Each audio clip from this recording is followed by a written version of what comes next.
Hola Internet y bienvenidos al Viaje del Héroe, la serie donde recapitulamos, hablamos y opinamos de las historias de nuestros personajes favoritos. Soy Julián Groba Bilbao. Y yo Ezequiel Capelo Lalia. Y continuamos la saga de La Cosa del Pantano de Alan Moore y Steve Bissett con el número 23, Otro Mundo Verde. Título basado en el álbum de Brian Eno. Moore era fanático del rock y la poesía. Teniendo un par de pistas él mismo, busquen Old Gangsters Never Die. Hey fellas! Hey, is it cold there in the movie house tonight? Come on, let's pass out that Jack Daniels and we'll talk about old murders.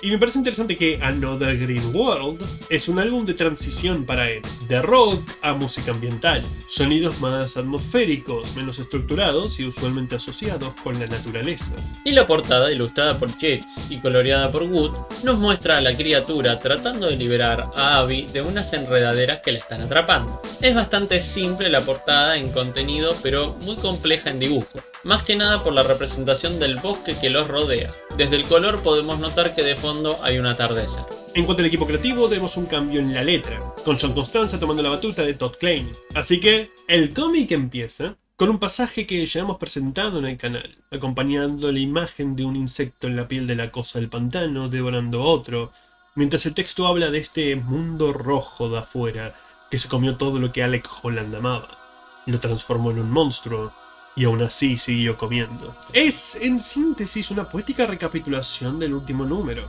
remembranza de todo lo que fue perdiendo hasta que no pudo soportarlo más, y se marchó del mundo rojo al mundo verde. Y tenemos las primeras visuales del verde, con la cosa del pantano en paz flotando en lo que parecen ser células vegetales, más cuadradas y rígidas. Vemos cosas que parecen ser aparatos de Golgi formando oleajes, paredes de membranas plasmáticas, formando un paisaje tanto microscópico como eterno. Y como suele ser común en estos números de la serie, desde el principio ya entendemos perfectamente el tono. En principio como va de un elemento y va creciendo hasta contarnos lo que nos quiere contar, pero también dentro de la diagramación y los juegos visuales. Esta primera página nos muestra cuadros inclinados que se montan sobre otro para luego pasar a una doble página que técnicamente podrían ser tranquilamente dos. La primera es un splash de título. Y hablando de título, el título, por lo menos en este arco, va a ser siempre parte de la ilustración. Ya nos pasó antes, probablemente pase después. En síntesis podemos decir que cada elemento visual está meticulosamente pensado. Y la cosa del pantano está en paz, es feliz. Está en un mundo donde puede encajar perfectamente, a diferencia de aquel rojo. Pero aún así siente algo extraño, algo que no debería estar acá, algo rojo, entre filamentos y fibras. Esto será explorado mucho después de Alan Moore, pero es finalmente establecido acá. Lo rojo como la versión animal de lo verde. Spoiler de este cómic que estamos recapitulando a profundidad, pero eso rojo que está invadiendo lo verde es Jason, mostrando que a pesar de todas las exclamaciones que Woodrow tendrá en algún momento, sigue siendo humano. Y por lo tanto, de la misma manera que la calavera la última vez, encuentro interesante que le hayan dejado los ojos rojos a Swamp Thing, considerando lo mucho que han cambiado el diseño. Tranquilamente podrían elegir otro color para simbolizar y dejar claro su renacimiento, pero preservaron el que durante todo este arco es asociado con el ser humano. Al mismo tiempo vemos tres adolescentes bebiendo y fumando en un auto en la ruta entre el pueblo y el pantano. Uno de ellos, Dewey, está seguro de haber visto aquella criatura del libro de Liz Tremaine y va tras ella, pero la criatura ya no está en la dirección en la que se dirige y no es la cosa del pantano. La forma verde que vio se aproxima al coche de sus amigos y cuando Stewie regresa, solo ve un par de pies asomándose por la puerta y algo extraño retorciéndose arriba y en el interior del vehículo. Se aproxima más y toma conciencia de la horripilante escena. Vainas estrangularon a los adolescentes y todavía los sostienen en el lugar con la ayuda del rigor mortis. Sale corriendo pegando un alarido en dirección al pantano y las vainas lo siguen. Lo toman del cuello, lo elevan del suelo y lo ahorcan hasta la muerte. Esta es una escena clásica de un slasher. Y creo que los lápices de Bissett realmente la elevan sobre muchas escenas, incluso similares que hemos visto en el canal. No solo las sombras fuertes, la negrura siempre presente, pero la distorsión de las figuras. El nunca dejar un cuerpo completamente tomar forma, como el brazo de Stewie en este último cuadro, la primera vez que vemos al hombre florónico. Aquel momento cuando está reflejado en el parabrisas. Todo es interrumpido por sombras eclécticas y tétricas que deforman el cuerpo. Pero además de todo lo que ya mencionó Julián, también tenemos un cambio en la diagramación. Estamos viendo que suele ser súper dinámica y en esta escena, si bien lo va a ser después del ataque, en principio se trata de mantener estática. pero cuando Stewie descubre la horrible escena, se rompe lo suficiente como para que aparezcan elementos distintos, como por ejemplo un cuadro que está dentro de una onomatopeya, para tener su ataque final en un cuadro que no tiene encuadre ni fondo, y además es de grandes dimensiones. Y Swamp Thing sintió la escena a través de lo verde. Y Moore realmente intenta darle una mente extraña a Alec. Él no está percibiendo esto como una persona lo haría. Identifica los colores y las sensaciones primero, antes de poder darle una forma visual. Él siente al chico colgado del árbol como algo frotándose contra él, imágenes negras coagulándose, el crujir de las ramas de una figura yéndose al pueblo. Y por fuera de esto, algo curioso de la traducción que estamos viendo, aunque la que yo tengo en mano y la original mencionan que las zapatillas del chico son Adidas, por alguna razón esta edición se las cambió en Nike. La razón puede ser que Bissett eligió hacer unas zapatillas marca Nike, por lo menos eso es lo que vemos, especialmente en el primer plano. Por lo tanto es una escena que divide probablemente a los traductores entre respetar el material del guión original o hacer que tenga coherencia con la visual. Tocando la mente roja que invadió el verde, que narración y visual para llevar el punto del daño y lo infeccioso que es Jason en el verde, lo muestran como una célula cancerígena. Aprende el nombre Woodrue y le suena, pero no puede enfocarse de dónde. Cuando Alex se dejó llevar por el verde, él se esparció por todo el pantano, su conciencia y su memoria. Y ahora si quiere descifrar este cáncer que está invadiendo su nuevo hogar, necesita empezar a volver a poner las piezas juntas. Sabe que Woodrue era un hombre. Cuando la palabra hombre se le aparece, inmediatamente la asocia con Matt, pero no se sienten bien puestas juntas. Sabe que ese rostro no le pertenece al nombre Woodrue. Aún así, a través de la imagen de Matt, recuerda a Abigail. Y a través de este recuerdo, nosotros pasamos con ella, dando otro paseo. Y aunque dije que la caracterización independiente de Abby tardará un poquito en llegar, narrando la experiencia que Matt y Alec le están haciendo pasar, se empiezan a llenar espacios en blanco de la historia del personaje. Empezando con su infancia. Vimos un poquito cómo era vivir en el castillo Arcane, siempre con miedo a una figura en las sombras. Y acá, de cómo cuando era niña era bastante solitaria, porque por su color innatural de pelo, era el blanco de insultos y bullying. Y en aquel pequeño pueblito rápidamente quedó aislada con solo su apodo de Abby la Loca. Y con su marido y su mejor amigo en el estado en que se encuentran, bueno, Abby Arcane está algo paranoica. Y cuando en este paseo se encuentra con los chicos asesinados por las ramas que ahora la empiezan a perseguir a ella, empieza a sentirse como que el apodo en su infancia era indicado. Su amigo ahora es una planta y su marido le hace creer escuchar voces de mujeres que no están ahí. Y ahora la vegetación misma empieza a atacarla. Ella grita por ayuda a Alec, que le escucha a través de las plantas, pero ese nombre, al igual que Woodrue, solo le suena. Ya no se identifica con él. Y toma varios intentos de descifrar que Alec Holland era la persona que él creía ser, la razón por la cual terminó acá, cómo le dispararon, cómo despertó en aquel edificio, cómo fue a la oficina a buscar la ayuda y encontró las notas de Jason Woodrue. Y toda esta escena tiene varios elementos visuales, empezando por un acercamiento hasta un primer plano súper al corte de Abby para entender su desesperación y toda esa página de transición y cosas locas que pasan hasta llegar a un primer plano abismal de Swamp Thing. Un primer plano que tranquilamente podría ser un plano detalle de la corteza de un árbol. Y Jason, en estos momentos, entró al pueblo de La Croix. Primero derrumban los símbolos de seguridad. La comisaría, la escuela, la iglesia. Y en tan solo 4 minutos tenía casi todos los 500 habitantes del pueblito en la calle.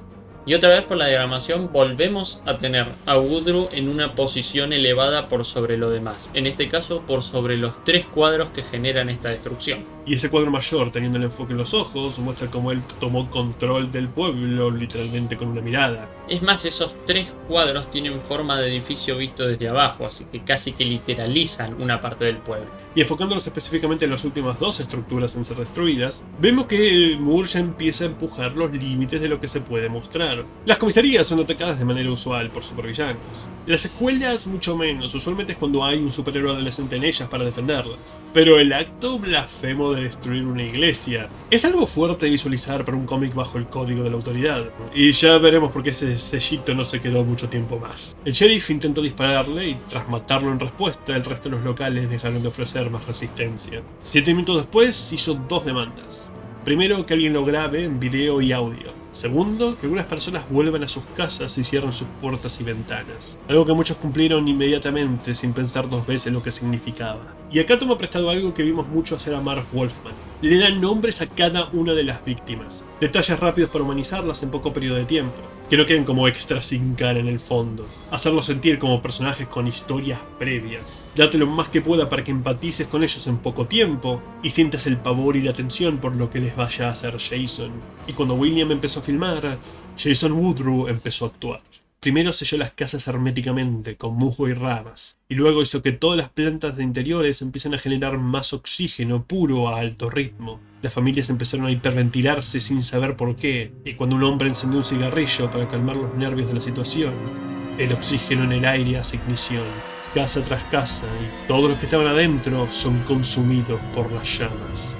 El hecho que sea una ejecución lenta, que el primero los asfixie, los hiperventile y los altere, una tortura sutil pero suficientemente disruptiva, antes de hacer que ellos mismos se maten y a todos sus vecinos, ya es bastante de por sí, pero darle el énfasis en el aspecto familiar, y de nuevo al aumentar la conexión del lector con las víctimas en golpes rápidos, lo hacen aún peor. Nos dicen que los padres y la hermana de Billy estaban adentro, y él tuvo que quedarse ahí parado y grabar sus asesinatos. Y sin ser explícito, mantiene un aspecto muy tétrico cuando muestran a una madre con un bebé en brazos antes de la ignición. De nuevo, no es gráfico, no llegan a los niveles de Omega Men, por suerte, pero muchas veces el no mostrarte algo es peor, porque tu cabeza llenará los blancos y siempre pensarás en el peor resultado. Y la ambigüedad del dibujo de Bissett, especialmente a lo largo de esta escena, o tal vez la intención visual, es que sintamos que Woodrue va evolucionando físicamente.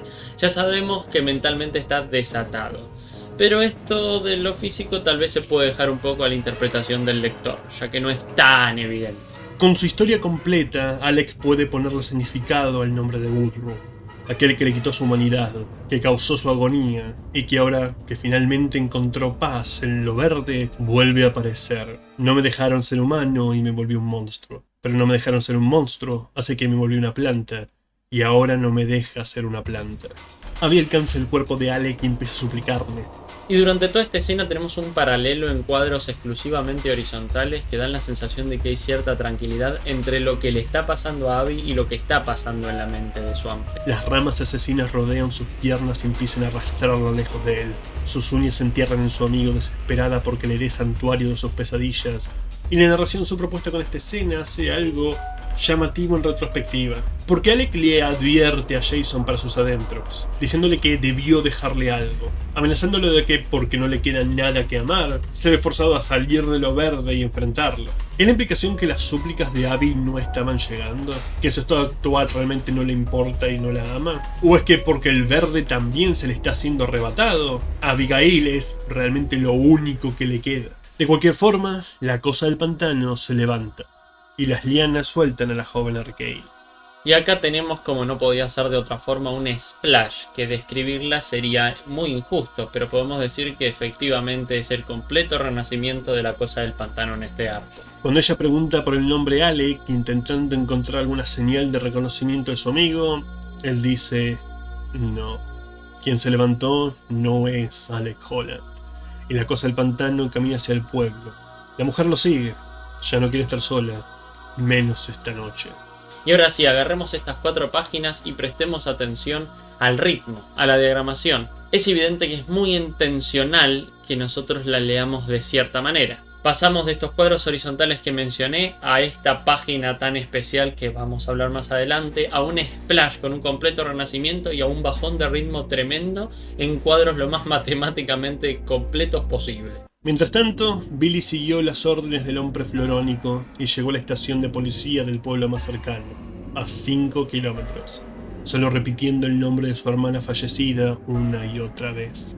Los sargentos toman la cinta, la reproducen, e inmediatamente llaman a la ciudad llama al gobierno, y el gobierno llama a la Liga de la Justicia. Ya hablaremos de la Liga de la Justicia en el siguiente número.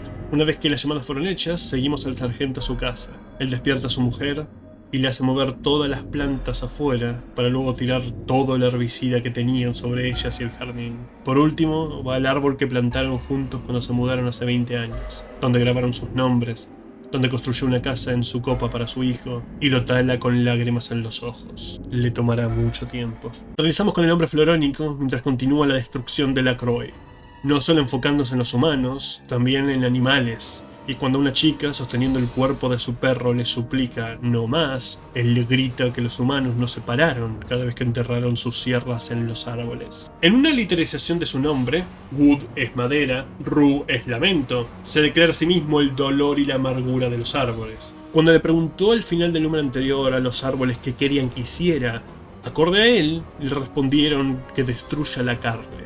No solo aquellos que envenenan y arrasan con la vegetación, sino que regresa el mundo a como estaba antes que la primera criatura se arrastró fuera de los océanos. Humanos, aves, reptiles, que en el mundo no se puede escuchar sonido alguno, excepto las hojas y ramas moverse con la brisa. Pero, por la forma en la que Jason asesinó a esa gente, ya nos podemos dar cuenta que todo lo que está diciendo es basura. Sí, él prendió fuego a las casas y a la gente, pero también a todas las plantas que estaban adentro y alrededor que usó para generar el oxígeno, todo el musgo y las ramas que usó para sellarlas adentro.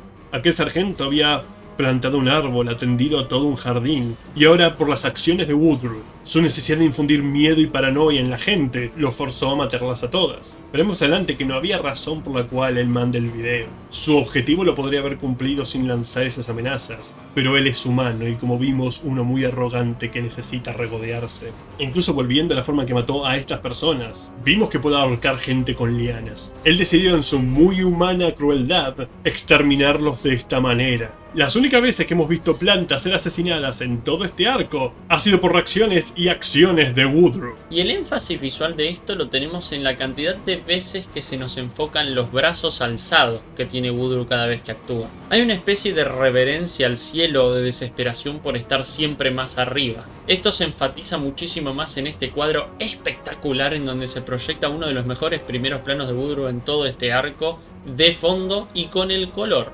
El color de esta escena es fundamental. El rojo, el naranja y el amarillo se comen todo, es la destrucción pura.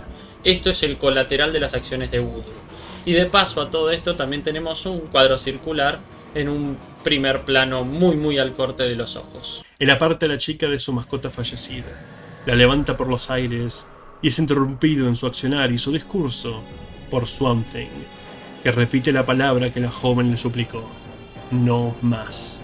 Y esta última página tiene solo 2 cuadros de enorme tamaño, pero hablando de enorme tamaño, fíjense en este último cuadro la diferencia de peso compositivo que tiene nuestro héroe con nuestro villano, y díganme quién claramente va a ganar este combate. Terminando el número. Es decir, que no hemos dicho en el anterior, es muy difícil elegir una página destacada incluso en este número. El dibujo es muy bueno, como dije anteriormente, es excepcional para lo que está tratando de contar Moore. Un dibujo mucho más correcto tal vez no funcionaría tan bien. Es como si fuera una especie de rompecabezas estético que tiene todas las piezas como corresponde. Vuelve a usar muchísimo los ojos de los personajes como narrador, especialmente los de Abby y obviamente, como está claro, los de Woodrow. Y no se puede enfatizar lo suficiente en lo buena que es la narrativa visual e integral del número. Las partes de Swamp Thing por ahora era solo la reconstrucción de su memoria y darte las primeras muestras de cómo ahora opera y se mueve una mente que ya no es humana.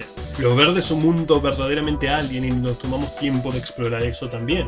Ese aspecto sigue en línea con todos los números de la serie de Alan Moore hasta ahora. Presentación de tesis, por poner un nombre, exploraciones de nuevos elementos o restablecimiento de personajes. ¿Todo el resto? Este es el primero que página a página es un cómic de horror puro. Las formas en las que Woodrow mata son invasivas, tétricas y perturbadoramente realizadas. Su motivación para un antagonista mayor es relativamente original para la época. Ya hemos tenido este aspecto de matar a la humanidad por la naturaleza en las páginas de Batman con Ra's al Ghul, pero esto precede a Poison Ivy y su aspecto ecoterrorista. Y creo que una de las diferencias principales con otros villanos de la época es mostrar cómo las acciones, el terror que el hombre florónico causa, genera un terrible daño perdurable en la gente con la que entra en contacto. Salvo cuando se tocaba un tema real, como el arco de fugitivos en los Titanes de Mark Wolfman, los cómics no suelen mostrar cómo las acciones del villano van a tener repercusiones en la población general, sino afecta al héroe. La forma en la que Jason traumó a William, ese daño ya está hecho. Incluso las que fueron tocadas indirectamente por él, como el sargento, te deja claro con la narración que no van a ser las mismas después de lo que tuvieron que ver y lo que tuvieron que hacer para proteger a su familia, sin importar si Woodrow se ha derrotado o no. Y este número no va a tener como página destacada la doble página. No. Esta vez pudimos evitarla. Tenemos una escena destacada, pero voy a elegir una, me voy a arriesgar. Voy a elegir la 15. Como dije anteriormente, es muchísimo mejor si la comparamos a la anterior y a las posteriores. El momento se vino preparando hace rato y este es el pico. Y como dijo Julián, un número totalmente de horror nos lleva a esa polémica escena de Evil Dead, pero en este caso con un final bastante más positivo. Los cuadros van cayendo hacia un posible espantoso final. Abby grita desesperadamente pidiéndole ayuda a un caparazón vegetal. La cámara se fija primero en un inerte Swamp Thing. Incluso la saca a Abby del encuadre. Las enredaderas la van arrastrando y por la posición de la cámara llegamos a ver solo su mano raspando desesperadamente el musgo. Después hace un corte y va directamente hacia su rostro mojado en lágrimas. Esto por un momento nos hace creer que el final va a ser horrible, pero la cámara hace un corte rápido a su cara de asombro. Esto por un momento nos da la sensación de que va a haber un horrible final, pero dura muy poco tiempo. Su cara pasa a ser de asombro y eso a nosotros también nos descoloca, pero nos da una idea de esperanza. Ella ya vio la mano alzarse que nosotros vamos a ver el siguiente cuadro. Esta mano no solo evita su posible final repentinamente, sino también evita que los cuadros de la página sigan cayendo al abismo. Sin nada más que decir, nos veremos la próxima para terminar con este primer arco de apertura de la saga de Swamp Thing de Alan Moore, con el número 24, Raíces, donde haremos nuestro siguiente paso en el viaje del héroe. Hasta entonces, ¿llegaste al final del video? ¿Eso quiere decir que probablemente te haya gustado o realmente lo odiaste? Cual sea tu razón, considera darle me gusta y suscribirte. Esos dos simples clics nos ayudan más de lo que puedan imaginar. Además, en la descripción encontrarán nuestras redes, donde pueden chequear nuestro propio fancomic sin fines de lucro. Así pueden juzgar si podemos hacer el camino en lugar de solo hablar de él, o hacernos pagar por hablar mal de tu cómic favorito criticando el nuestro. Dicha la obligatoria propaganda, a su izquierda hay una lista de reproducción de más capítulos de este personaje o equipo, y a su derecha de uno diferente. Pero lo más importante de todo, si les gustó lo que vieron, apoyen su tienda de cómics local. Apoyen el noveno arte que nos dio tantos maravillosos personajes. De las grandes compañías, independientes o nacionales, no se desperdicia el dinero cuando se trata de una buena historieta. Hasta la próxima.